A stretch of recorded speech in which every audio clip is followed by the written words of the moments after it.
கோயிலில் இறந்தவங்களும் ஏதோ தற்கொலைன்னு சொல்லலை, ஏர் ஷோ பார்க்கும்போது யாரும் தற்கொலைன்னு சொல்லலை. ஆனால் விஜய் மாநாட்டில் மட்டும் இறந்தவங்களும் எல்லாரும் தற்கொலைன்னு சொல்கிறாங்க. நீங்கள் தானே வந்து மைக் எடுத்து ஸ்டாலின் அங்கிள் வாட் அங்கிள்னு ஆரம்பிச்சிங்க, அவங்க அதை ஜாஸ்தியாகிட்டாங்க.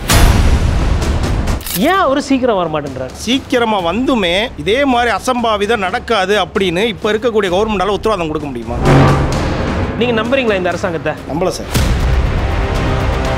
அவர்களை சரியாக வந்து விஜய் அரசியல் படுத்தலை அப்படின்னு நான் நினைக்கிறேன். இவ்வளோ கூட்டம் நடந்திருக்கு, எங்கேயாவது ஒரு லேடிஸோ யாராவது ஒரு ஹராஸ்மெண்ட் பண்ணியிருக்காங்களா? இந்த திமுக நடந்த கூட்டத்தில் ஒரு போலீஸை வந்து ஹராஸ் பண்ணியிருக்காங்க.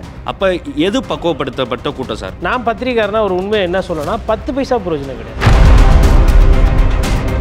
விஜய் சாரோட அந்த இமேஜை பாதுகாக்கிறதுக்கு வேண்டி உங்களோட நேரத்தை, பொன்னான நேரத்தை நீங்கள் அதையே செலவு பண்ணுறீங்க. இன்றைக்கி ஆக்சுவலாக இருக்கிற கட்சி வந்து சும்மா சாதா கட்சி கிடையாது. சரி, ஏடிஎம்கே டிஎம்கே மிகப்பெரிய கட்சி, மிகப்பெரிய ஆளுமை உள்ள கட்சி. அவங்கள எதிர்க்கணும்னா எங்களுக்கு இந்த மாதிரி ஒரு ஆளுக்கு தேவை.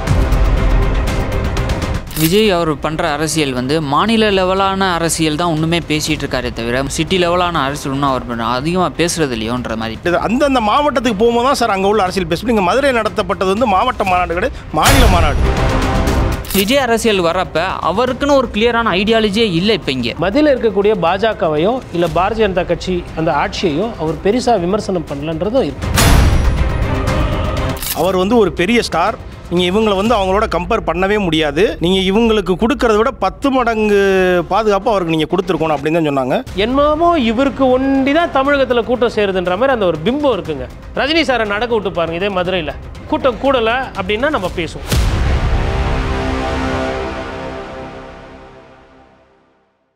ஸோ அவர் வந்து சொல்லியிருந்தார் இந்த மாதிரி தற்கொலைன்ற வார்த்தையை பயன்படுத்துகிறாங்க அப்படின்னு.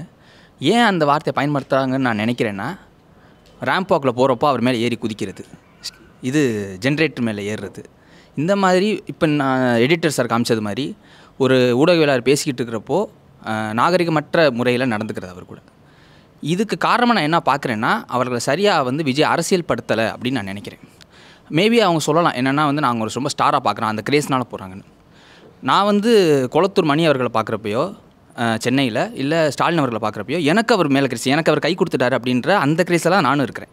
ஆனால் நான் அரசியல் படுத்தப்பட்டதுனால எனக்கு வந்து அந்த லிமிட் தெரியுது, பேரிகேடை தாண்டி போகக்கூடாதுன்ற லிமிட் தெரியுது, அதுக்குள்ளே அவர் கை கொடுத்தணுன்றது தெரியுது.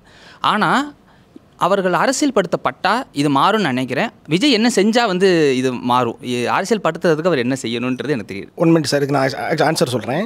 ஆக்சுவலாக நீதிமன்றத்தில் நீதிபதியே சொன்ன விஷயம். இப்போ அவர் சொன்னார்ல, நான் வந்து ஸ்டாலின் சார்கிட்ட வந்து கை கொடுத்துட்டேன், அதனால் வந்து எனக்கு அந்த அரசியல் அனுபவம் இருக்குது, அதனால் நான் அதை பெருசுப்படுத்தலை அப்படிங்கிறார்ல. இது வந்து ஆக்சுவலாக வந்து அப்படி கிடையாது.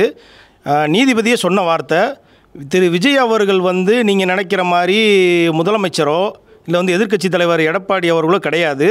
அவர் வந்து ஒரு பெரிய ஸ்டார். நீங்கள் இவங்களை வந்து அவங்களோட கம்பேர் பண்ணவே முடியாது. நீங்கள் இவங்களுக்கு கொடுக்கறத விட 10 மடங்கு பாதுகாப்பு அவருக்கு நீங்கள் கொடுத்துருக்கணும் அப்படின்னு தான் சொன்னாங்க. ஸோ அவர் சொல்கிற கருத்தை என்னால் ஏற்றுக்க முடியாது. சரி, 2 பேருமே நீதிபதியே சொன்ன கருத்து இது வந்து. சரி, மெட்ராஸ் ஹைகோர்ட்டில் நீதியரசர் செந்தில்குமார்னு ஒரு நீதிபதி ஒரு கருத்து சொல்லியிருக்காரு. அதை நம்ம பேசிட்டோன்னா அந்த உச்சநீதிமன்ற நீதிபதி சொன்னதை விட ரொம்ப மோசமாக போயிடும். ஏன் டைமுக்கு வர முடியல நீங்கள் என்ன அப்படின்னு நீதியரசர் செந்தில்குமார் ரொம்ப கடுமையான ஒரு விமர்சனம் கிடையாது, கோர்ட்டு ஒரு சில கேள்விகள் கேட்டது. ஏன் இவர் இப்படி இருக்கிறாரு, என்ன கட்சிங்க இது, ஒரு பிரச்சனைனா விட்டுட்டு ஓடுறீங்க, என்ன கட்சி இதுன்னே கேட்டுட்டார் அவர். ஸோ இப்போ நான் என்ன சொல்கிறேன்னா, இப்போது இவர் சார் வந்து தம்பி வந்து ஸ்டாலின் ஐயாவுக்கு கை கொடுத்ததோ இல்லை நீங்கள் வந்து நாளைக்கு விஜய் சாரோட பக்கத்தில் இன்னும் ஃபோட்டோ எடுக்க போகிறதுனால நான் பத்திரிக்காரனா ஒரு உண்மையை என்ன சொல்லணும்னா 10 பைசா பிரயோஜனம் கிடையாது. இது வந்து ஒரு சந்தோஷம், இது வந்து ஒரு நட்பு, அவ்வளோதான். ஆனால் நம்ம என்ன பண்ணுறோம், இந்த நட்புலேயே மயங்கிடுறோம், அங்கே தான் பிரச்சனை. அப்போ அதை தாண்டி அவர்கள் இதில் வந்து விஜய் சார் ஸ்டாலின் சார் அதெல்லாம் விட்டுட்டு அஜித் சார் ஒன்று சொல்லியிருக்கிறார், நம்ம என்றைக்கு வந்து இந்த க்ரௌடு விஷயத்துலேருந்து நம்ம வெளியில் போகிறோம், அதாவது ஒரு உச்சக்கட்ட நட்சத்திரம்னா நான் அப்படியே போய் பார்க்குறது, அப்படியே கும்பலாக போய் நிற்கிறது. ஒரு கோயிலில் அன்றைக்கி ஏகாதேசின்னா உடனே அன்றைக்கி தான் சாமி எல்லாத்தையும் கொடுப்பாரு அப்படின்னு ஒரு குருக்கள் சொன்ன உடனே அப்படியே நம்பி போய் அங்கே போய் தள்ளுமுள்ளில் போய் மாட்டிக்கிறது. அந்த அந்த ஸ்டாம்பிட் ஸ்லைட்ஸ்லாம் இருந்தால் கொஞ்சம் போடுங்களேன். இப்போது இந்த ஸ்லைட்ஸ் ஒவ்வொன்றா ப்ளே ஆகுதுங்க. இப்போது அஜித் சார் சொன்ன விஷயம் என்னன்னா, இந்த க்ரௌடு சைக்காலஜி. அப்போது மக்கள் வந்து இவ்வளோ பேர் கூடுறாங்க கொள்கிறாங்க, நம்ம இதை பார்த்து ஒரு சந்தோஷப்படுறோம். இதற்கு பின்னாடி இருக்கக்கூடிய பேராபத்து என்ன அப்படின்றது ஒரு பாடம், ஒரு அறிவியல் பாடம். அதில் வந்து அரசியல் காழ்ப்புணர்ச்சி இல்லாமல் அதே மாதிரி நம்ம அந்த கோயிலோட ஸ்லைடும் கொஞ்சம் காட்டு. இப்போ இது பாருங்கள், இவ்வளோ பேர் வந்து சாமி கும்பிட போனாங்க, சாமியை பார்க்குறதுக்கு தான் போனாங்க. கடைசியில் இதில் நிறைய பேர் ஒரு 9 பேர் இறந்து போயிட்டாங்க. இப்போது இது வந்து நம்ம ஊரில் இருக்கக்கூடிய ஒரு பெரிய டைம் பாம், இது ஒரு பெரிய பிரச்சனை. ஏன்னா நமக்கு ஜனத்தொகை ஜாஸ்தி. அப்போ ஜனங்களை எப்படி கையாளுறது, அதை எப்படி அரசியல்வாதிகளோ இல்லை அரசாங்கமோ அதை எப்படி மக்களை பாதுகாக்கணுன்ற அந்த ஒரு இருக்குது. கடைசியில் அப்படி அமைதியாக இருந்த கோயிலில் இப்படி ஒரு சில படங்கள் வந்து நம்ம காட்டல. ஏன்னா அது வந்து கொஞ்சம் கோரமாக இருக்குது. நமக்கு வந்து இதுலேருந்து ஒரு படிப்பினை தான் நமக்கு தேவை. அதை வந்து ஒரு கோரப்படுத்தி காட்டக்கூடாதுன்றது. அடுத்த ஸ்லைட் போகும். அதேமாதிரி சென்னை ஏர் ஷோ, அதுலேயுமே ஒரு விஷயம் நம்ம காட்டலாம். இப்போது இது பாருங்கள், சென்னை ஏர் ஷோக்கு வந்த கூட்டம். இப்போ இதுவும் ஒரு பிரச்சனை. இப்போது நம்ம அரசியல் இவர் பெரியவரா அவர் பெரியவராக தாண்டி இப்போ இப்படி வந்து ஒருத்தர் வந்து ஸ்ட்ரெச்சஸில் போய் அவர் வந்து பிழைக்கலன்னு நினைக்கிறேன், இவர் இறந்துட்டார். இப்போ இதெல்லாம் வந்து 5 பேர் இறந்தாங்க. இப்போ இது வந்து அரசாங்கத்து மீது குறையா, எந்த கட்சி இதற்கு பொறுப்பேற்கணும், இது வந்து அன்றைக்கி வந்து வேடிக்கை பார்க்க வந்த கூட்டம். அப்போது இங்கே வந்து இந்த கை குலுக்கிறது, ஒரு இடத்துல போய் நம்ம பேசுறது பழகிறதுன்ற அந்த ஒரு பிரச்சனை நமக்கு இருக்குது. அது திரை வசிக்கும். எனக்கு கூட முன்னாடி சகோதரர் ஒருத்தர் பேசும்போது பத்திரிகையாளர் ஒருத்தர் சொன்னார், அதாவது சினிமாவிலேருந்து வந்தால் அந்த ஒரு மோகம், ஒரு ஒரு ஒரு துறை, விளையாட்டுத்துறையிலேருந்து தான் ஒரு மோகம். அந்த மோகம் வந்து நமக்கு ஒரு சில நேரத்தில் விபரீதமாக மாறுது. இப்போ நம்ம ஒரு ஸ்லைட் ஷோ பார்த்தோம். இதில் வந்து நம்ம அரசியல் சார்பு இல்லாமல் எல்லா ஆட்சி காலத்துலேயும் என்னென்ன தப்பு நடக்குது, அதில் கோயிலை பார்த்தோம், ஆந்திரா கோயிலில் என்ன நடந்தது, கரூர் சம்பவம் பார்த்தோம், சென்னை ஏர் ஷோ பார்த்தோம். அப்போ இங்கே நமக்கு வந்து பிரச்சனை என்னென்னா ஜனத்தொகை தான் நம்மளோட பலவீனம் ஒரு சில நேரத்தில். அப்போ இந்த நேரத்தில் வந்து ஐயா ஸ்டாலின் அவர்கள் சொல்கிற கருத்தோ இல்லை விஜய் சார் சொல்கிற கருத்தோ அவர்களை அதை தாண்டி நான் இன்றைக்கி என்ன பார்க்குறேன்னா அஜித் அவர்கள் சொல்லக்கூடிய அந்த கருத்து ரொம்ப முக்கியம். ஏன்னா அஜித் அவர்கள் சொல்லக்கூடிய அந்த கருத்து இருக்கு இல்லைங்களா, அதாவது இந்த செலிபிரிட்டி வேல்யூவு, இந்த கூட்டத்தை ஒன்று சேர்றது, எல்லா இடத்துலையும் இந்த கூட்ட நெரிசலில் வந்து எல்லாருக்கும் அதில் பங்கு இருக்குது. அரசியல்வாதிக்கு பங்கு இருக்குது, தனிநபருக்கு பங்கு இருக்குது, ஊடகத்துக்கு பங்கு இருக்குது அப்படின்ற சொல்கிறேன். அதுதான் இன்றைக்கி அரசியலுக்கு இன்றைக்கி நமக்கு தேவைப்படுறான ஒரு கருத்தாக பார்க்குறேன்.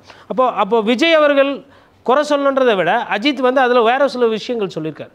விஜய் ஒண்டியே இது குற்றவாளியோ இல்லை குற்றம் சாட்டக்கூடாதுன்றதை நாசுக்கு அழகாக சொல்கிறார். மேபி அதை நண்பராக சொன்னாரோ இல்லை சக போட்டியாளராக சொன்னாரோ அப்படின்றதை தாண்டி அதுக்குள்ளே இருக்க அந்த உண்மை, அதாவது மக்கள் வந்து நீங்களும் கொஞ்சம் மாறிக்கணும். அவர் என்ன சொல்கிறாரு, இந்த கூட்ட நெரிசல், இந்த ஒரு தனி மனித வழிபாடு, இது அதெல்லாம் வேண்டாம், நம்ம வந்து எல்லாரும் ஒன்று, நான் நடிக்கிறேன், காசு கொடுத்து உங்களோட அன்பை பெறுறேன், அது அதோட போதும் அப்படின்ற மாதிரி ஒரு புள்ளிக்கு வரார். அது ஒரு தமிழ் சமுதாயத்துக்கு இது ஒரு தேவையான ஒரு அறிவார்ந்த ஒரு சொல்லாடலாக தான் நான் பார்க்குறேன்.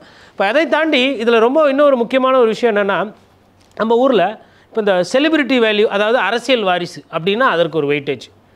அமைச்சர் புள்ள அமைச்சர் ஆகும், எம்எல்ஏ ஆகணும், மந்திரி குடும்பத்துலேருந்து தான் ஒருத்தர் நிற்கணும். இப்போ ஐயா பாட்டாளி மக்கள் கட்சியில் இப்போ ஒரு பிரச்சனை என்ன நடக்குதுங்க, குடும்ப சண்டை.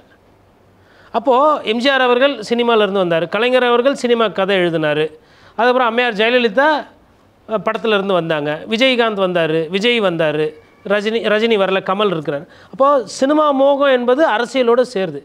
இதே நேரத்தில் ஐயா காமராஜரோ இல்லை கக்கனோ அண்ணாவை பற்றி நம்ம பெருசாக அதுக்கப்புறம் அந்த சப்ஜெக்ட் அந்த சிலபஸ் வந்து நின்று போச்சு. இப்போ சமீபமாக எடப்பாடி பழனிசாமி அவர்கள் மீது குற்றச்சாட்டுகள் எல்லாம் இருக்குது.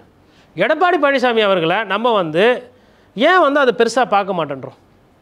இன்றைக்கி பிரதான எதிர்க்கட்சி தலைவர் எடப்பாடி பழனிசாமி, கிட்டத்தட்ட 66 சட்டமன்ற உறுப்பினர் வச்சுருக்கார். அந்த எடப்பாடி பழனிசாமியை இளைஞர்கள் ஏன் பெருசாக பார்க்குறது இல்லை நாம் தமிழர் கட்சி அண்ணன் சீமான் கொள்கை பேசுகிறார், தமிழ் பேசுகிறார், கிராமமாக போகிறாரு, மக்களை போய் பார்க்குறாரு.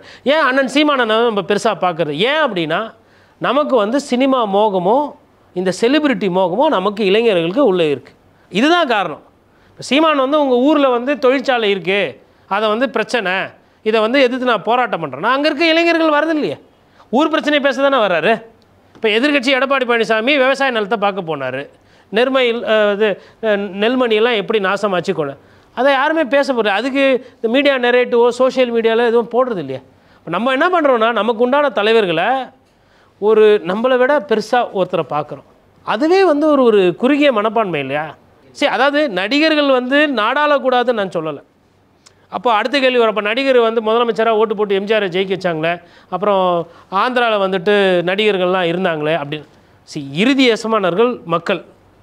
ஆனால் அந்த மக்களை இந்த கூட்டம் சேர்க்கறது, மாபு காட்டுறது, எனக்கு பின்னாடி எவ்வளோ கூட்டம் பார்த்தியா, இந்த விளையாட்டை விளையாடுறத அரசியல்வாதிகள் நிறுத்தணும் ஃபஸ்ட்டு. ஏன் அப்படின்னா இதில் ஆபத்து இருக்குது. ஐயா அஜித் சொன்ன மாதிரி இந்த கரூர் சம்பவத்தில் எனக்கு வந்து விஜய் மேலேயும் விஜய் ரசிகர்கள் மேலேயும் விஜய் அந்த நிர்வாகிகள், கட்சி நிர்வாகிகள் மேலே எனக்கு கொஞ்சம் கோபம் வெறுப்பு இருந்தாலும் அவர்கள் கான்ஸ்பிரசி தியரி பரப்புனதுக்கு ஒரு முக்கியமான காரணமாக நான் எதை பார்க்குறேன்னா, ஊடகங்கள் வந்து இஷ்யூ நடந்த உடனே செட் பண்ணப்பட்ட பல நரேட்டிவ்ஸ், இதை பார்த்து அவங்க பேனிக் ஆகி அவங்க என்ன எப்படி ஹேண்டில் பண்ணணும்னு தெரியாமல் சதி கோட்பாடு ரொம்ப நிறைய பேசி அது ஒரு மாதிரி அகென்ஸ்டாக மாறிடுச்சு. ரொம்ப பெரிய விவாதமாக போயிட்டு இருந்துச்சு. நான் என்ன பார்க்குறேன்னா, இந்த சம்பவத்தில் ஊடகங்கள் இன்னும் மெச்சூர்டாக ஹேண்டில் பண்ணியிருந்தால், நரேட்டிவ்ஸை வந்து ஒரு ஸ்ட்ரீம்லைன் பண்ணியிருந்தால் வந்து இவ்வளோ கான்ஸ்பிரசிஸ் பரப்பியிருக்கப்படாதுன்னு நான் நினைக்கிறேன். ஸோ இதை நீங்கள் எப்படி பார்க்குறீங்க? ஊடகங்களும் ஒரு காரணம். ஊடகங்கள் வந்து ரொம்ப நிறைய ஊடகங்கள் பல நரேட்டிவ் செட் பண்ணதுனால அவங்க ஒரு மாதிரி பேனிக் ஆகி பல கான்ஸ்பிரசி தியரிஸை பரப்பிட்டாங்களோன்னு நான் நினைக்கிறேன். இதை நீங்கள் எப்படி பார்க்குறீங்க? இன்னொன்று, விஜய் சார் அஜித் சாரை பற்றி பேசும்போது குட்டி பசங்களாம் நிறைய பேர் பார்ப்பாங்க. அவங்களுக்கு புரிகிற மாதிரி நம்ம சேர்த்து இந்த கேள்விக்கு பதில் சொல்லணும். இப்போ WWF பார்த்துருப்பீங்க நிறைய பேர் உங்கள் தலைமுறையில். அது சண்டை போகிறதுக்கு கிரவுண்டுக்கு வந்துட்டதுக்கப்புறம் அந்த மேடை மேலே ஏறி நின்னோடனே, நீ என்னை இப்படி குத்தக்கூடாது, நீ என்னை இப்படி எட்டு உதைக்கக்கூடாது, நீ அங்கேருந்து மேலேருந்து ஜம்ப் பண்ணி என் மேலே விழக்கூடாது, அப்படிலாம் இல்லை.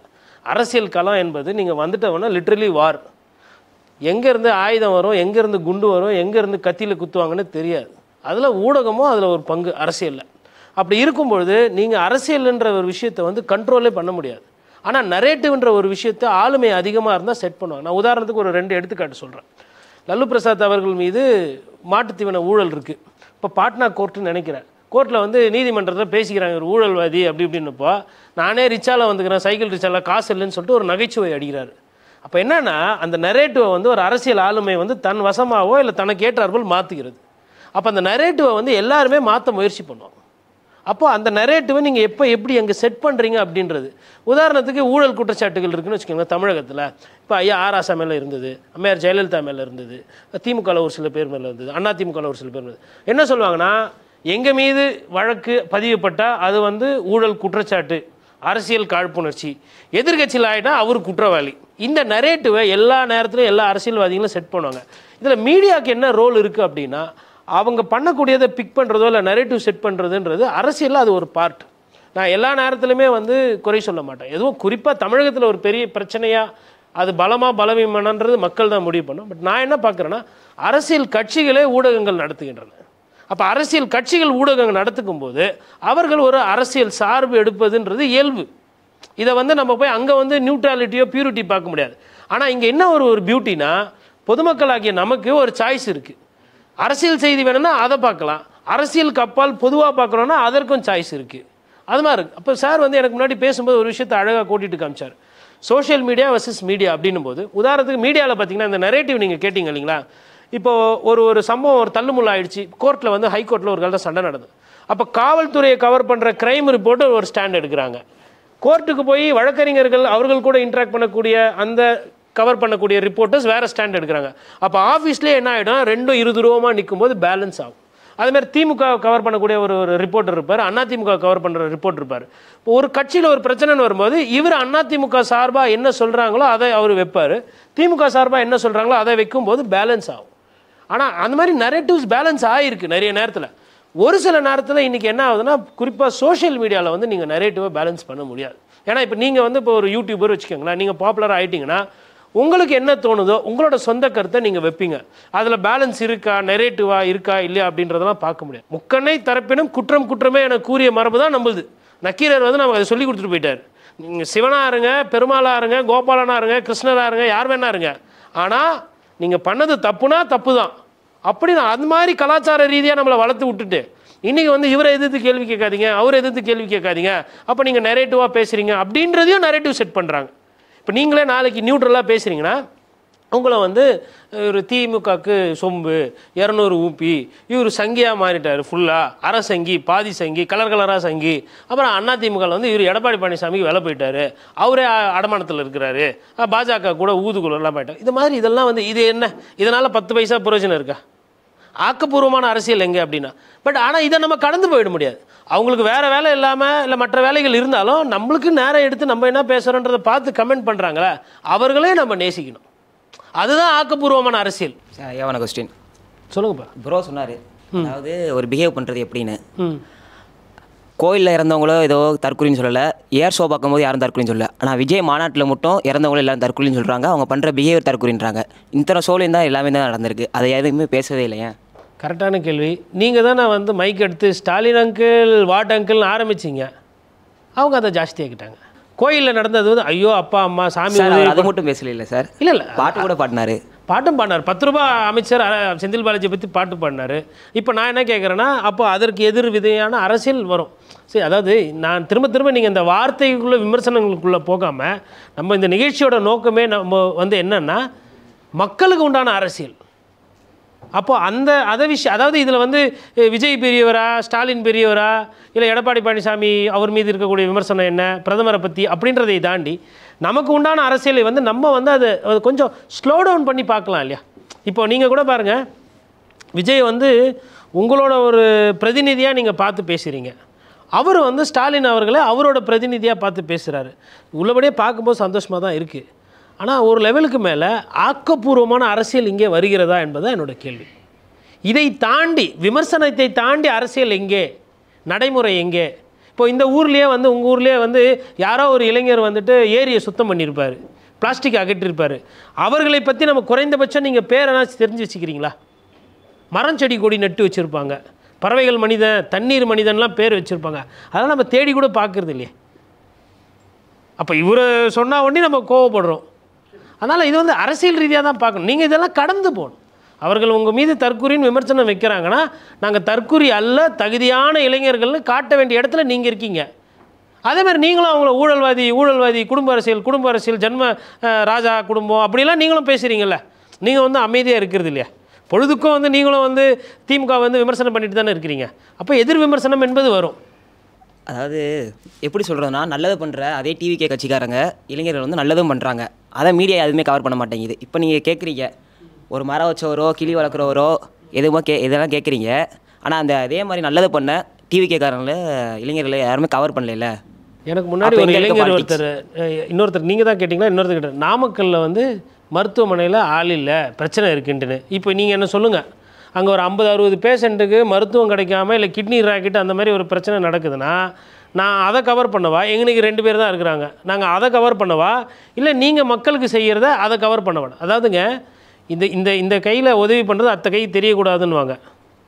நீங்கள் அப்படி மறைமுகமாக பண்ணலாம், பப்ளிசிட்டி எதிர்பார்க்க வேண்டாம். அது கம்மியாக இருந்தால் பரவாயில்லையே. அட்மிட் ஆனது 200 பேர். விஜய் சார் அவர்களுக்கு, அதாவது மக்களுக்கு அதிக பாதிப்பு எங்கே இருக்கோ அதை தான் வந்து ஊடகம் வந்து ஃபஸ்ட்டு காட்டணும். அதுதான் ஊடக தர்மன்றது என்னோட புரிதல். அதேமாதிரி ஆளுகின்ற அரசு எந்த அரசோ அந்த அரசை எதிர்த்து ஆக்கப்பூர்வமான விமர்சனம் பண்ணுவதும் ஊடக தர்மம். அப்படி பார்க்கும்போது இன்றைக்கி விஜய் வந்து எதிர்நிலையிலேருந்து செயல்படுறாரு, அது ஜனநாயகம்.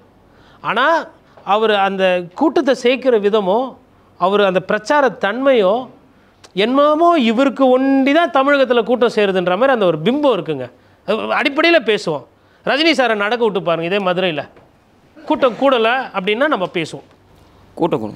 அப்புறம் ஏன் அவர் வந்து பார்த்து போகிறாரு? ஏங்க, எல்லா நேரத்துலையும் அடங்கி போகிறதுன்றது வந்து பயந்து போகிறது இல்லைங்க. அது ஒரு வகையான புரிதல், அது ஒரு வகையான தன்மை. இப்போ நீங்கள் ஒரு கருத்து வைக்கிறீங்க, என்னால் வந்து பதில் சொல்லக்கூட முடியாமல் போவோமா, இல்லை நான் வந்து அதை கடந்து கூட போவேன். அது என்ன தன்மைனா, தம்பியோட நிலையிலேருந்து அதை நான் பார்க்குறேன்.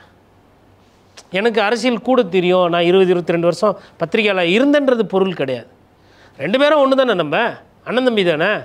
உங்கள் கருத்து நீங்கள் சொல்கிறீங்க, என் கருத்து நான் சொல்கிறேன். அப்படி போகிறது அது ஒரு தன்மை. அந்த தன்மை வந்து உங்களை நீங்கள் பழக்கப்படுத்தி கொண்டீங்கன்னா, நாளைக்கு இப்போ ஊரில் ஒரு வெள்ளம் வருது, அவர் வந்து அதிமுக, இவர் திமுக, இது தாவேக்கான்னு பிரிஞ்சிருப்பீங்களா? 3 பேரும் ஒன்று சேர்த்து இட்டு கட்டு போய் கஷ்டப்பட்டு மக்கள்கள் யாருமே தனியாக பிரிஞ்சிருக்கிறது இல்லை. அரசியல் மட்டும்தான் பிரிக்குது. அரசியல்வாதிகள் பிரிவுபடுத்துவாங்க, பிளவுபடுத்துவாங்க. நீங்கள் ஒழுங்காக இருந்து எந்த தலைமையாக இருந்தாலும் அந்த தலைமையை கேள்வி கேட்குறதா நியாயமான அடிப்படை அரசியல். இல்லை சார், இப்போ அவர் வந்து கேட்டார், விஜய் வந்து எந்த இடத்துலையும் இந்த கூட்டத்தை பக்குவப்படுத்த தவறிட்டார் அப்படின்ட்டு. அது வந்து அவங்களோட பார்வை தான், அப்படி இல்லாமல் இல்லை. கட்சியில் வந்து எல்லாருக்கும் பக்குவப்படுத்தி இப்படி வரணும்னு அவர் ஒவ்வொரு கூட்டத்துக்கும், இப்போ சொல்லலைன்னா முதல் மாநாடு விக்கிரவாண்டியிலேருந்தே தொடர்ந்து வந்து ஒரு மாநாடுக்கும் ஒரு சமூக வலைத்தளமாக ஒரு கடிதம் வந்து எல்லாருக்கும் வந்து இப்படி வரணும். ஏன் இந்த கரூர் இன்சிடென்ட்டே எடுத்துக்கிட்டிங்கன்னா, பொதுமக்கள், கர்ப்பிணிகள், சிறார்கள் யாரும் வரக்கூடாதுன்னு தான் அவர் சொல்லியிருக்காரு. நேரலையிலையோ டிவிலேயோ வந்து பாருங்கன்னு தான் சொல்லியிருக்காங்க. இப்போ இந்த இடத்துல வந்து ஊடகங்கள் வந்து ஏன் நம்ம ஒரு குறையாக சொல்கிறோம்னா, இப்போ நீங்கள் சொல்கிறது கரெக்டு தான். இன்றைக்கி வந்து டிவியில் காட்டலைனாலும் சோஷியல் மீடியா போட்டு மக்கள் போவாங்க. ஆனால் காலையில் அவர் கார் கிளம்புறதுலேருந்து திரும்பி ரிட்டன் அவர் வீட்டுக்கு போகிற வரைக்கும் மெயின் ஸ்ட்ரீம் மீடியாவில் காட்டுறது வந்து மக்கள் வந்து போக தான் செய்வாங்க. அப்போ இந்த இடத்துல வந்து அவங்கள அரசியல்படுத்தப்படுறதுன்னு அவர் சொல்கிறத வந்து ஏற்றுக்க முடியாது. ஏன் கேட்டிங்கன்னா, இவ்வளோ கூட்டம் நடந்திருக்கு. எங்கேயாவது இந்த 1.5 வருஷத்தில் வந்து அந்த கட்சியில் வந்து ஒரு பெண்களோ ஒரு லேடிஸோ யாராவது ஒரு ஹராஸ்மெண்ட் பண்ணியிருக்காங்களா? இதே 50 வருஷ கட்சின்றாங்க. இந்த திமுக நடந்த கூட்டத்தில் ஒரு லேடி, அதுவும் வந்து சாதாரண மக்கள் போலீஸை வந்து ஹராஸ் பண்ணியிருக்காங்க. உங்களுக்கு கண்டிப்பாக அந்த நியூஸ் தெரியும். நான் ஓப்பனாக சொல்ல, எந்த இடத்துல உங்களுக்கு தெரியும். அப்போ எது பக்குவப்படுத்தப்பட்ட கூட்டம் சார் உங்களோட பார்வையில்? நீங்கள் சொல்கிறது வந்து சென்னையில் வந்து ஒரு கூட்டத்தில் பெண் பாதுகாப்பில் இருக்க ஒரு பிரச்சனை வந்துச்சுங்க. திமுக மீது விமர்சனம் வந்தது. அப்புறம் கைது நடவடிக்கைலாம் எடுத்தாங்க. அதே மாதிரி நீங்கள் சொல்கிறீங்க தாவேக்காவோட மாநாட்டில் எந்த விதமான பிரச்சனையும் கிடையாது பெண்களுக்கு, அப்படி கிடையாதுங்க. ஃபெடரல்ன்ற ஒரு பத்திரிகையில் ஒரு செய்தி வந்தது, பெண்களுக்கு ஒரு சில இடத்துல பாதுகாப்பு இல்லைன்னு வந்துச்சு. அதே மாதிரி சாம் டேனியல் அவர்களே நடத்தப்பட்ட விதம் அப்படின்றது பார்க்குறீங்க. ஆண் பெண்ணுன்றதை தாண்டி எங்கே கூட்டம் சேர்ந்தாலும், அது விஜய் கூட்டினாலும் சரி, அஜித் கூட்டினாலும் சரி, இல்லை வேறு யார் கூட்டினாலும் சரி, அங்கே வந்து செயின் ஸ்நாச்சிங் நடக்கும், பிக் பாக்கெட் நடக்கும், பணம் திருடு போவோம், பெண்களுக்கு பாதுகாப்பு இல்லாத சூழல் உருவாகும். இது வந்து ஒரு 10,000 பேர் இருக்கிற இடத்துல இது நடந்ததுன்னா நடக்கும். கோயிலில் எந்த விதமான தப்புமே நடக்கலை அப்படின்னு நான் இங்கேருந்து உட்காந்து சொல்ல முடியுமா? 10,000 பேர் கூடுறாங்கன்னா சொல்ல முடியாது. ஏன்னா சரி, மக்கள் ஒரு 10,000 பேர் சேரும்போது அதில் ஒரு குறைந்த சதவீதத்தில் தவறானவர்கள் கண்டிப்பாக இருப்பாங்க. அப்படி எல்லாருமே ஒழுங்காக இருந்துட்டால் எதுக்கு காவல்துறை, எதுக்கு சட்டமன்றம், எதற்கு வந்து நீதித்துறை, எதற்கு கைது விசாரணை தண்டனை? அப்போ மக்களில் ஒரு சில நோய் இருக்குது, ஒரு சிலருக்கு அந்த தவறான நோய். அந்த நோய் வந்து எல்லா இடத்துலையும் தாக்கும். தாவேக்கா போடுற மாநாட்டில் அந்த நோய் தாக்காதுன்னு நீங்கள் நினைக்கிறீங்கன்னா நீங்கள் பண்ணுற தப்பு. அதிமுக நாளைக்கு கூட்டம் போடுறதுனால அங்கேயும் ஒரு சில தவறுகள் நடக்கும். குறிப்பாக எடப்பாடி பழனிசாமி ஒரு இடத்துல பேசிக்கிட்டு இருக்கும்போது ஒருத்தர் நல்லா ஃபுல்லாக குடிச்சிட்டு இப்படி பண்ணினுக்கிறாரு. ஒருத்தர் மைக்கு பிடிச்சி பேசும்போது ஒரு கட்சி தலைவர் எவ்வளோ டிஸ்டர்ப் ஆகும். அப்புறம் என்ன பண்ணுறாரு, அவரை சாந்தப்படுத்திக்கிட்டு, எப்பா அவர் பண்ணலை சேட்டை, அவருக்கு உள்ளே இருக்கிறவர் பண்ணுறாரு சேட்டை, அந்த சேட்டைக்கார தம்பி தூக்கின்னு போய் அப்படி ஓரமாக நிறுத்துங்க, நம்ம வரலாம் யாரும் அந்த கடைக்கு போகாதீங்கப்பா அப்படின்னு சொல்லிட்டு அவரே இது பண்ணிக்கிட்டு பேசுகிறார். எதுக்கு நான் சொல்கிறேன்னா, இங்கே தப்பே நடக்காதுன்னு நம்ம நினைக்கக்கூடாது. எங்கே எது வேணால் சாத்தியம். அதற்கு நம்மக்கிட்ட மாற்று சிந்தனை என்ன, மாற்று வழி என்ன அப்படின்றது தான். இன்னமும் வந்து நம்ம பார்த்திங்கன்னா கரூரையே பேசிக்கிட்டு இருக்கோம். கரூரை விட்டு வெளியில் வரல. அதை தாண்டி மக்களுக்கு நிறைய பிரச்சனைகள் இருக்குது. அதையெல்லாம் விஜய் அவர்கள் பேச வேணுன்றது தான் எங்களோட ஊடகம். அப்போ இன்றைக்கி என்ன ஒரு பிரச்சனையாக நான் பார்க்குறேன்னா, விஜய் சாரோட அந்த இமேஜை பாதுகாக்கிறதுக்கு வேண்டி உங்களோட நேரத்தை, பொன்னான நேரத்தை நீங்கள் அதையே செலவு பண்ணுறீங்க. இப்போது விஜய் சாரோட நோக்கம் என்ன? திமுகவை வீழ்த்தணும். இது திமுக பண்ணுற தப்புகளை நீங்கள் பேசலாம்ல, அதில் வந்து பேசுகிறது கிடையாது. அதை அதிமுக அதை செய்யுது. ஆனால் அந்த அதிமுகவுக்கு உங்களை மாதிரி ஆளுங்க கிட்ட வரவேற்பு இல்லை, சீமானுக்கு வரவேற்பு இல்லை. அது என்னென்னா, நம்ம வந்து ஒரு மைண்ட் செட்டில் இருக்கிறோம். அது தப்பு கிடையாது, அது உங்களோட மைண்ட் செட்டு. அதை வந்து இப்போ நீங்கள் யார் அப்படின்றது நான் என் பார்வையிலேருந்து நான் சொல்கிறேன். இப்போ நீங்கள் சொல்கிறீங்க ஊடகம் பண்ண தவிர, அதே நான் ஏற்றுக்கிறேன், நான் இல்லைன்னு சொல்லலை. அதனால் இது வந்து இந்த மாதிரி அட்லீஸ்ட் இந்த மாதிரி ஒரு தெளிவான ஒரு கலந்துரையாடல், அவர் என்ன நினைக்கிறாரு, இவர் என்ன நினைக்கிறாரு, இப்போ நீங்கள் பேசும்போது உங்களுக்குள்ளே ஒரு நாலேஜ் இன்க்ரீஸ் ஆகுது இல்லைங்களா? இதுதான் அடுத்த தலைமுறைக்கு தேவைன்றது. அந்த விஷயத்தில் எனக்கு ஒரு சந்தோஷம். இல்லை சார், இந்த மாதிரி ப்ராப்ளம்ஸ்லாம் எதாவது நடக்கிறப்ப ரூலிங் கவர்மெண்ட் வந்து அதை வந்து திசை திருப்ப பார்க்குது. அதுக்கு மீடியா வந்து போகுது, தங்களை அறியாமலே போகுதுன்னு இருக்குது. இப்போ உதாரணத்துக்குன்னா, இப்போ இந்த டெல்டா மாவட்டங்களில் நெல் பிரச்சனை வந்து உங்களுக்கு தெரியும், சரியாக பராமரிக்க முடியாமல் அது வந்து கவர்மெண்ட்டோட ஃபெயிலியர் தான். இப்போ கரெக்டாக இந்த மாதிரி டயத்தில் வந்து இப்போ டிஎம்கே வந்து ஒரு மீட்டிங் அரேஞ்ச் பண்ணுது, அனைத்து கட்சி கூட்டம்னு சொல்லி எஸ்ஏஆருக்கு வந்து இந்த மாதிரி வாக்காளர் சீர்திருத்தத்துக்கு வந்து இது பண்ணுது. இப்போ இந்த மாதிரி நடக்கிறப்ப மீடியா வந்து இப்போ எதை ஃபோக்கஸ் பண்ணணும், இல்லை வந்து டிஎம்கே வந்து அதை திசை திருப்புதுன்றது தெரியுது. இப்போ நேற்று வரைக்கும் அதை பேசிக்கிட்டு இருந்தாங்க. இப்போ இன்றைக்கி வந்து திரும்பி வந்து இந்த சொல்கிறப்பல வாக்கரசியல் பண்ணுறக்காண்டி இதை திசை திருப்புது. அதுக்கு மீடியாவும் வகுக்கிற மாதிரி எங்களுக்கு தோணுது. இல்லை, உங்களுக்கு தோணுது அப்படின்னா அது ஒரு குற்றஞ்சாட்டு, அது தவறு கிடையாது. அப்போ ஏதோ வந்து உங்களுக்கு வந்து மீடியா வந்து தன்னுடைய வேலையை செய்யலை, சரியாக வரேன்னு தோணுதுன்னா நீங்களும் இந்த நாட்டு பிரஜை தானே. அப்போ நீங்கள் எங்கள் மீது ஒரு குற்றச்சாட்டு வைக்கிறீங்க அப்படின்னா அந்த குற்றச்சாட்டில் மேபி உண்மை இருக்கலாம், அதை வந்து நான் மறுக்கலை. ஏன்னா தப்புன்றது வெறும் அரசியல் கட்சியில் தான் நடக்கும், ஊடகத்தில் நடக்காது அப்படின்னு சொன்னேன்னா நான் வந்து உங்களை என்னையே நான் ஏமாற்றிக்கிறேன்னு ஃபஸ்ட்டு பொருள். எங்கள் துறையில் ஆமாம், முந்தைய காலத்தோடு கம்பேர் பண்ணும்போது இன்றைக்கி வந்து நெறியாளர்களோ இல்லை ஒரு கண்ணியமாக நேர்மையாக நடக்கிறவர்களோட எண்ணிக்கை குறைந்து விட்டது. அதில் வந்து எனக்கு மாற்று கருத்துலாம் கிடையாது, அந்த தப்பு இருக்குது. மற்றபடி மக்கள் பிரச்சனையை அதிகமாக காட்டுறதில்லை அப்படின்னு நீங்கள் சொல்கிற அந்த வாதமும் எனக்கு ஓரளவுக்கு ஒத்துப்போகுது. ஏன் அப்படின்னா, எதிரில் இருக்கக்கூடிய எடப்பாடி பழனிசாமி அவர்களும் சசிகலாவும் ஒரு குற்றச்சாட்டை வைக்கிறாங்க. இதெல்லாம் நீங்கள் வந்து ஊடகத்தை கேள்வியே கேட்கறது கிடையாது, இதெல்லாம் நீங்கள் பேசுகிறதே கிடையாதுன்னு சொல்கிறாங்க. அந்த கேள்வியை தான் நீங்களும் கேட்டிருக்கீங்க. அவங்க அரசியல்வாதிகள் கேட்டாங்க, நீங்கள் வந்து தாவேக்காவோட ஒரு அனுதாபி நீங்கள் கேட்குறீங்க. அப்போது எனக்கு என்னமோ அப்போ நீங்கள் எல்லாம் கேட்குற கேள்வியில் சந்தேகம் நியாயமானதாக கூட இருக்கலாம், அந்த தப்பு நடக்கலான்றதில் எனக்கு அதில் மாற்று கருத்து கிடையாது. இப்போ வந்து விஜய் அவர் பண்ணுற அரசியல் வந்து மாநில லெவலான அரசியல் தான் இன்னுமே பேசிகிட்டு இருக்காரே தவிர மாவட்ட லெவலான அரசியல் இன்னும் சிட்டி லெவலான அரசியல் இன்னும் அவர் அதிகமாக பேசுகிறது இல்லையோன்ற மாதிரி. இப்போ மதுரைக்கு வந்தார். ரீசெண்டாக வந்து ஒரு இந்தியா லெவல் சர்வேயில் வந்து மதுரை குப்பை நகரத்தில் வந்து டாப்பில் இருக்குது. இதை தாண்டி மதுரைக்குன்னு நிறைய பிரச்சனைகள் இருக்குது. இப்போ ரீசெண்டாக முருகன் மாநாடு நடந்துச்சு.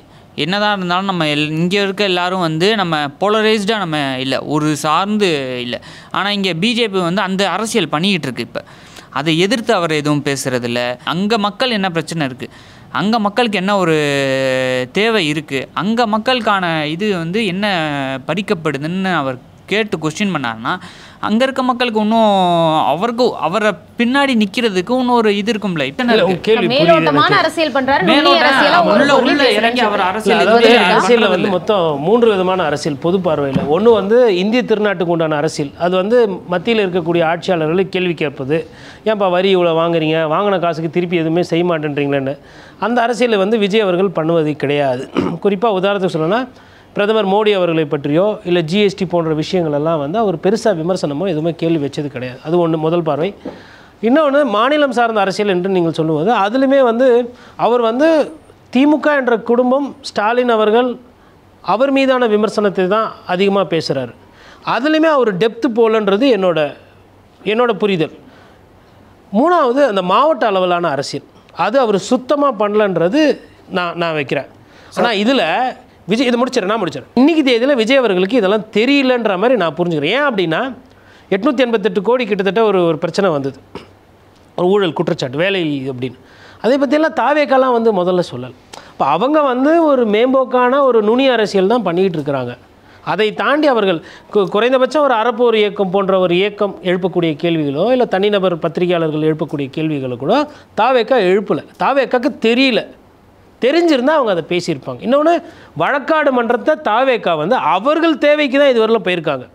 ஒரு அரசியலில் ஒரு திட்டம், ஒரு வேலை வாய்ப்பு இல்லை மக்கள் நலன் சார்ந்திருக்கு அப்படின்னு எந்த வழக்காடு மன்றத்துக்கும் தாவேக்கா போகல. அதனால் உங்களோட பார்வை என்பது கரெக்டு தான். ஆனால் அவங்க தெளிவாகிடக்கூடாது, நீங்கள் வேண்டிக்கங்க. அவங்க தெளிவாயிட்டா உங்களுக்கு சிக்கல் இல்லைங்க சார். ஆக்சுவலாக மாவட்ட அரசியல் பேசுகிறேன்னு சொல்லி சொல்கிறாங்க, அது தவறு. மாவட்ட அரசியல் பேசி ஒரு 3 எடுத்துக்காட்ட சொல்லுங்கள். அவர் கேட்பாரு. இப்போ ஆக்சுவலாக நாமக்கலுக்கு போனப்போ கூட அவர் பேசியிருந்தார்ல, அங்கே உள்ள கிட்னி திருட்டு அந்தந்த மாவட்டத்துக்கு போகும்போது தான் சார் அங்கே உள்ள அரசியல் பேசணும். இங்கே மதுரை நடத்தப்பட்டது வந்து மாவட்ட மாநாடு கிடையாது, மாநில மாநாடு. அப்போ ஓவரால் மாநிலத்துக்கு உண்டான பிரச்சனை தான் அங்கே பேசுவார். அப்போ இருக்கக்கூடிய மாநிலத்தை ஆளுங்கூடிய ஆளுங்கட்சியை பற்றி தான் பேசுவார். அங்கே போய் நாங்கள் மதுரையை பற்றி மட்டும் பேச முடியாது. சரி, கிட்னி விஷயம் நீங்கள் சொன்னீங்க, கேட்குறேன். இல்லை, அந்த மாவட்டத்தோட பிரச்சனை அவர் பேசியிருந்தார். அதில் எத்தனை நிமிஷம் பேசினார் அண்ணன்? எவ்வளோ நேரம் பேசியிருப்பார் சார்? இங்கே வந்து ஆக்சுவலாக எவ்வளோ நேரம் ஒரு விஷயம் முதல் பேசலன்னு சொன்னாரு. அதாவது அந்த விஷயம் என்பது ஒரு சட்டமன்ற உறுப்பினர் நடத்தக்கூடிய மருத்துவமனைன்றதுனால ஒரு பெரிய பேசுபொருள். அப்போ ஒரு பெரிய பேசுபொருள் போது நீங்கள் அதை கோடிட்டு காமிச்சிங்கன்னா மேபி அந்த சட்டமன்ற தொகுதியினுடைய தேர்தலே மாறிடும், வேட்பாளரே தோற்று போவார். அப்போ நீங்கள் வெறும் அப்படின்னு போகிறதுக்கும் அதை உள்ள அரசியல் போய் பேசுறதுக்கும் வித்தியாசம் இருக்குது. இப்போ உதாரணத்துக்கு நீங்கள் ஒரு கோயிலோ ஒரு பிரச்சனை அப்படின்னா நீங்கள் அதை இன்னும் கோடிட்டு காட்டணும் இல்லைங்களா? வெறும்னே மேலாட்டாக பேசிட்டு ஆட்சி மாற்றம், நான் தான் முதலமைச்சர்னு அந்த பிரச்சாரம் என்பது அது எப்படி புரிஞ்சுக்கிறது எனக்கு தெரியல இல்லையா? பேசலை நான் சொல்லலை, எல்லாமே 2 லைன் 3 லைனுக்கு மேலே இல்லைங்களே டெப்த்து. அடிப்படையில் கோர்ட்டை பற்றி பேசணும் இல்லைங்களா? ஏன் அவர் சீக்கிரம் வரமாட்டேன்றார்? அந்த கேள்வி சிந்து பாத்து கதை மாதிரி இன்னமும் பதில் வரமாட்டேங்குது. அவரை நெறிப்படுத்தினாங்க, தாய்மாரை வரக்கூடாது, குழந்தைகள் வரக்கூடாது, அதெல்லாம் ரைட்டு. அண்ணனுக்கு வீட்டில் இருந்து இப்போ நம்ம வந்து ஒரு 10 நிமிஷம் 15 நிமிஷம் லேட் ஆகுது. இப்போ நம்ம நிகழ்ச்சியே லேட்டாக தான் நடந்தது. அது வந்து நம்ம அங்கே பக்கத்தில் இருக்கவங்களாம் மன்னிக்கணும் சொல்லி ஃபார்மலாக இன்ஃபார்மலாக பேசி தான் நம்ம உட்காந்து பேசுவோம். இது வந்து ஒரு பண்பு அல்லவா? ஒருத்தரை நேரம் வெயிட் பண்ண வைக்கிறது அது சரியாக தவறா? நீங்கள் சொல்லுங்கள். இப்போ நான் உங்ககிட்ட இருந்தே நான் தெரிஞ்சுக்க விரும்புகிறேன். இல்லை சார், கரெக்டான டயத்துக்கு வரணும் தான் சார். அதை நாங்கள் ஏன் வர மாட்டேன்றாரு? அதை முறைப்படுத்த நாங்கள் சொல்லலாம். ஆக்சுவலாக தவறு இருக்குது. ஒரு லேட்டாக வந்திருக்காரு, சீக்கிரமாக வந்திருக்கணும். ஆக்சுவலாக என்னுடைய கருத்து என்னென்னா, சீக்கிரமாக வந்துமே இதே மாதிரி அசம்பாவிதம் நடக்காது அப்படின்னு இப்போ இருக்கக்கூடிய கவர்மெண்டால் உத்தரவாதம் கொடுக்க முடியுமா? எங்க கவர்மெண்ட் வந்து அதுக்கு உத்தரவாதம் கொடுக்கணும் எடுத்து வந்துருங்க. இந்த கவர்மெண்ட்டை நீங்கள் நம்புறீங்களா? அதுக்கு தான் சார் நாங்கள் உங்களை சப்போர்ட் பண்ணுறோம். சப்போர்ட் பண்ண விட மாட்டீங்க. நான் கேட்ட கேள்வி, நீங்கள் நம்புறீங்களா இந்த அரசாங்கத்தை? நம்பல சார். நம்பல இல்லை, அப்புறம் எதுக்கு திருப்பி மறுபடியும் நம்புறீங்க? உங்களுக்கு உண்டான அரசியலை நீங்கள் தான் நிர்ணயம் பண்ணணும். அவங்க உங்களுக்கு எதிராக சூழ்ச்சி சதி திட்டம்லாம் தீட்டுவாங்க, நீங்கள் ஒரு குற்றச்சாட்டை வைக்கிறீங்க, அதை நான் ஏற்றுக்கிறேன். ஓகே, மேபி இருக்கலாம். ஆனால் உங்களை நீங்கள் எப்படி பாதுகாத்துக்கு போகிறீங்க? உங்கள் தொண்டர்களை பாதுகாக்கிறதுக்கு உங்களோட யுக்தி என்ன? உங்ககிட்ட நடைமுறை என்ன இருக்குது? அரசாங்கம் சரி செய்யாது, காவல்துறை உதவி தராது, அதெல்லாம் ரைட்டு. தாவேக்கா இனிமேல்ட்டு போகக்கூடிய மாநாடுகளுக்கு தாவேக்காவோட தத்துவம் என்ன, திட்டங்கள் என்ன? எப்படி உங்கள் தொண்டர்களையோ உங்கள் அண்ணனையோ நீங்கள் எப்படி பாதுகாக்க போகிறீங்க? இப்போ நேற்று கூட ஆக்சுவலாக ஒரு 400 ஒரு தொகுதிக்கு 2 பேர் மணிக்க ஒரு 468 பேர் சம்திங் அரேஞ்ச் பண்ணியிருக்காங்க சார். இப்போ ஆக்சுவலாக இந்த கவர்மெண்ட் மேலே நம்பிக்கை இல்லாதனால தான் நாங்கள் இந்த செயல்பாடுக்கெலாம் வந்துகிட்டு இருக்கோம். இப்போ ஆக்சுவலாக இதெல்லாம் ரெடி பண்ணிட்டு இருக்காங்க. அப்படி ஒரு உங்களை நீங்களே நெறிப்படுத்திக்கிட்டு ஒரு முறையான ஒரு கூட்டங்கள் நடக்க போது, முறையான பிரச்சாரங்கள் நடக்க போதுன்னா அதனால் மக்களுக்கு தான் நல்லது. ஆக்சுவலாக இன்னொன்று சொன்னாங்க, வெறும் சினிமா கவர்ச்சியால் அப்படியே போயிடுறாங்க அவர் பின்னாடி, எந்த ஒரு அரசியல் புரிதல் இல்லை அப்படின்னு சொல்கிறாங்க. ஆக்சுவலாக விஜய் சாரோட படங்களுமே சரியில்லாத படங்கள் இங்கே தோற்கடிக்கப்பட்டிருக்கு. நாங்கள் அப்படி எல்லா படத்தையும் போய் நாங்கள் பார்த்து அவர் கைதட்டி அப்படி முட்டாள்தனமாக போய் நிற்கிற ஆள் கிடையாது. நீங்கள் பார்த்தா ஓரளவுக்கு ஓடும், பொதுமக்கள் மொத்தமாக பார்த்தா தான் படம் நல்லா ஓடும். இல்லை, விஜய் ரசிகர்களே படம் சரியில்லைன்னா கேன்சல் பண்ணிட்டு போனவங்க இருக்காங்க. இங்கே அந்த ரசிகர்கள் தான் அங்கேயும் போய் நிற்கிறாங்க. தோற்கடிக்கப்பட்ட படங்கள் வந்து கருத்து வேறுபாடானாலும் தோற்கடிக்க படங்கள் இல்லை. அவரோட படங்களோட கதைகளோ அவரோட படங்களோட இதுகளோ அந்த இடத்துல ஃபார் எக்ஸாம்பிள் சொல்லணும்னா வாரிசு எடுத்துக்கிட்டீங்க அப்படின்னா, படம் நல்லா இல்லைன்னா அப்புறம் ஒவ்வொரு படமா சொல்லுவாங்க.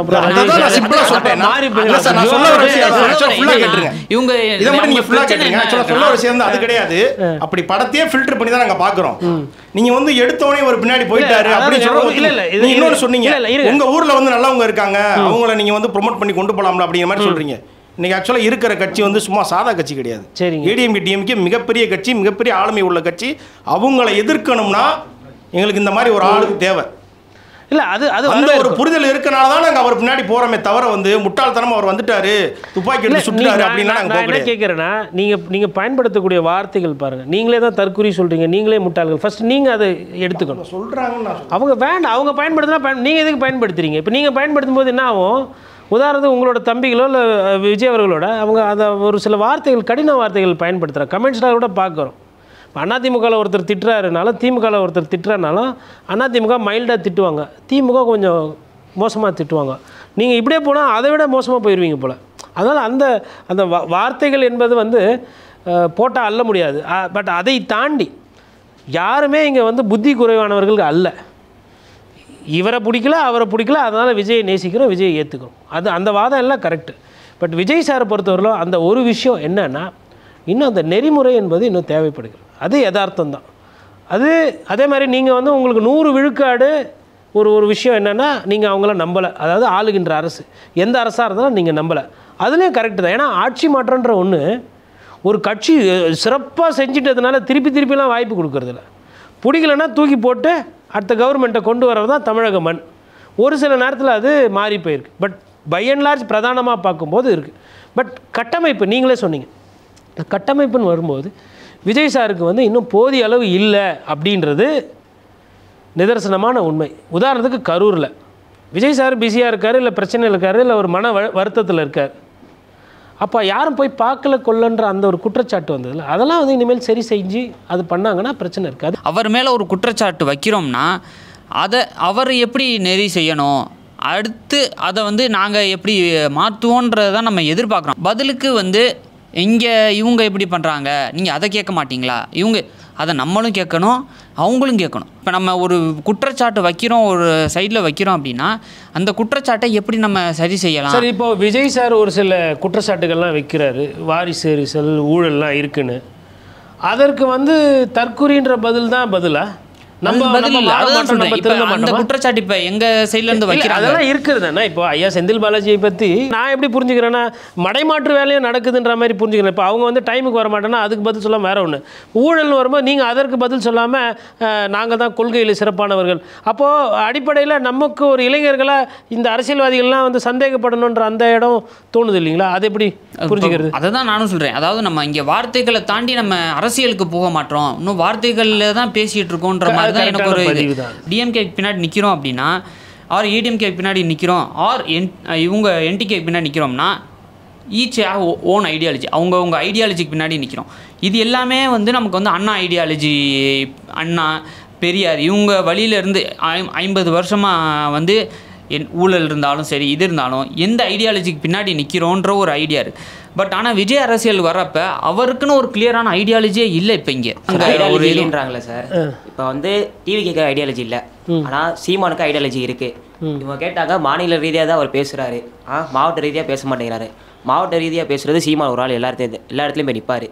அப்போ இந்த பாலிடிக்ஸ் என்ன பண்ணுது, அவர் எக்ஸ்போஸ் பண்ணுற எதையுமே வந்து டெலிகாஸ்ட் பண்ண மாட்டேன், எதுவும் பண்ண மாட்டேங்குது. இப்போ இருக்க கரண்ட் ரூலிங்கில் இருக்குது.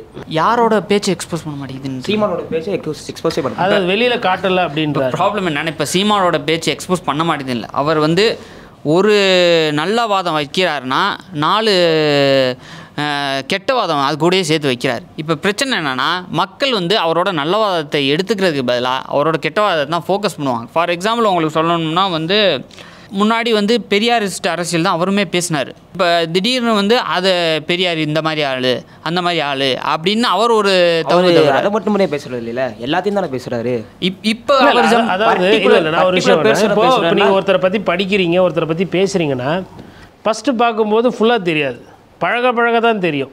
இப்போ எடுத்தோடனே விஜய் அவர்களுக்கு வந்து ஃபுல் கொள்கை, ஃபுல் பிரச்சனை எல்லாம் தெரியும் அப்படின்னா அது தப்பு. இப்போ நான் ஒரு பத்திரிகையாளராக இருக்கேன், ஃபஸ்ட்டு வந்து ஒரு பேரா தான் எனக்கு எழுத வரும். அடிப்படையில் அனுபவத்தில் தான் அது ஃபுல் பேராகவே எழுதுவேன். அதுக்கப்புறம் அதுக்கு இந்த சைடு குற்றச்சாட்டு, இந்த சைடு குற்றச்சாட்டு, அதுக்கு மக்கள் கருத்து என்ன, அதிகாரிகளோட விளக்கம் என்ன, எல்லாம் சேர்த்தா தான் ஒரு பத்திரிகையில் ஒரு செய்தி. அப்போது எல்லாமே வந்து நேரம் எடுக்கும். இப்போ நீங்கள் வந்த உடனே ஃபுல்லாக கொள்கையை சொல்லுங்கள், ஃபுல்லாக கோட்பாடை சொல்லுங்கன்னா அவங்களுக்கும் தெரியாது. அவங்க புதிய கட்சி, 2 வருஷம் தான் ஆகுது. அவங்க வந்து அவங்களுக்கு உண்டான நேரத்தை கொடுக்கணும். இது வந்து அரசியல் என்பது ஒரு மரம் மாதிரி, அது வளர்கிறதுக்கு உண்டான நேரம் கொடுக்கணும். அப்போ அது வந்து நேரத்தை எடுக்குது. அப்புறம் அவர் சீமான் அவர்களை பொறுத்தவரையிலும் பார்த்திங்கன்னா, அவர் வந்து ஒரு நேரத்தில் ஒன்று பேசினார், இன்னொரு நேரத்தில் இன்னொன்று பேசுகிறார், மாற்றி பேசுகிறாரு.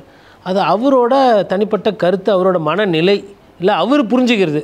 மேபி ஃபஸ்ட்டு 10 புஸ்தகம் படித்தப்போ அதில் ஒரு கருத்து இருந்திருக்கும், இப்போ புதுசாக பிடிக்கிற புஸ்தகத்தில் அந்த கருத்துக்கு மாறாக இருக்கும். அதனால் அவர் மாறி போகிறார். நீங்கள் இந்த மாதிரி மாற்றி பேசிட்டிங்கன்னா மக்கள் வந்து உங்களை வந்து ரசிக்க மாட்டாங்க. அதே மாதிரி விஜய் அவர்களை பொறுத்தவரையிலும் ஒரே ஒரு பெரிய குற்றச்சாட்டு என்னென்னா, மத்தியில் இருக்கக்கூடிய பாஜகவையோ இல்லை பாரதிய ஜனதா கட்சி அந்த ஆட்சியையோ அவர் பெருசாக விமர்சனம் பண்ணலன்றதும் இருக்குது. கொள்கை என்பது உள்ளே போகிறது, அட்லீஸ்ட் விமர்சனம் என்பது குறைந்தபட்சம் பண்ணியிருக்கலாம். நீங்கள் விஜயகாந்துக்கு செய்த அதே அநீதியையும் அதே தவறையும் நீங்கள் விஜய் சார் மேலே செய்கிற மாதிரி எங்களுக்கு தோணுது. ஏதோ ஊடகம் தான் விஜயகாந்த் அவர்களை வந்து இழிவுபடுத்திட்டாங்க, ஊடகம் அநீதி அதிகமாக அநீதி பண்ணது அவங்க குடும்பத்தில் இருக்கவங்க. அவர் விஜயகாந்த் அவர் எதிர்த்து நின்ன அளவுக்கு இன்னுமே வந்து ஃபியர்ஸாவோ இல்லை ஒரு வேகமாகவோ விஜய் எதிர்த்து நிற்கலைன்றது தான் ஒரு கேள்வியாக இருக்கீங்க. அப்படி வந்து ஒருத்தர் மாதிரியே நீ விஜயகாந்த் மாதிரி நானும் வேட்டியை மடிச்சு கட்டு போகணும் அப்படின்ற அரசியல் இங்கே பண்ண முடியாது. அவருக்கு தெரிஞ்ச அரசியல் பண்ணுறாரு, இவர் தெரிஞ்ச அரசியல். இப்போ கரூர் விஷயத்தில் வந்து நீங்கள் அந்த செருப்பு கடந்தெல்லாம் காட்டினீங்க, ஏன் மற்ற எந்த அரசியல் கட்சி தலைவர் வளர்றப்ப அந்த அளவுக்கு இருந்தது இல்லையா? ஏங்க விஜய் அவர்கள் ஒண்டி தான் டிஎம்கேவை எதிர்க்கிறாரா? அப்போ அதிமுக என்ன பார்ட் டைம் பாலிடிக்ஸாக பண்ணிட்டு இருக்கிறாங்க? திமுக வர்சஸ் டிஎம்கே அப்படின்னு அவர் அண்ணா ஒரு செட்டிங் பண்ணிட்டார்.